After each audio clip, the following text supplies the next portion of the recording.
The word got around in the neighborhood. There's this 8-year-old girl in apartment 2 that knows a lot of stuff. And if you talk to her, stuff comes true. It was like passing through the mirror in Alice in Wonderland. I wasn't just a dumpy suburban guy anymore. All of a sudden, I was famous. If I had any idea that post would have gone viral, I would have taken a better selfie. I spent 3 years in that home being a hostage. And I've had too many Iraqis I've worked with get ruined. I've seen too many of my fellow soldiers killed. At the end of the day, I wasn't in an action movie. I'm Barry Lamb, philosopher and professor.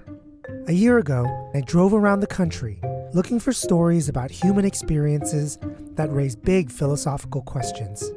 I'm offering you the results of that search on the first season of Hi-Phi Nation, a show about philosophy that turns stories into ideas. Ideas about war.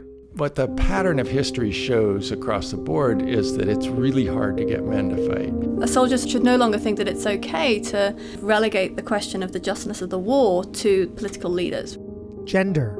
But there is this kind of gendered oppression that men have endured, and it has a lot to do with violence. Science. In psychology or medicine, people just have this naive idea that they're doing science sometimes when they're not. If you go out in nature and you observe things, you're describing the way nature actually works. If you do experiments, you come up with a contrived system.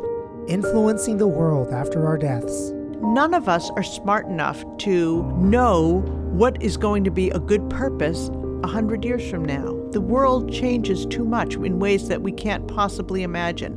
Religion. Christians have responded to Islam from the beginning of Islam. The earliest detailed discussion categorizes Islam as a Christian heresy. That is to say, it's a form of Christianity.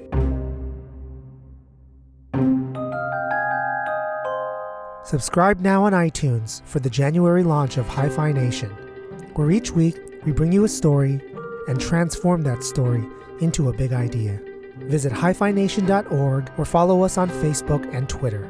That's hiphination.org.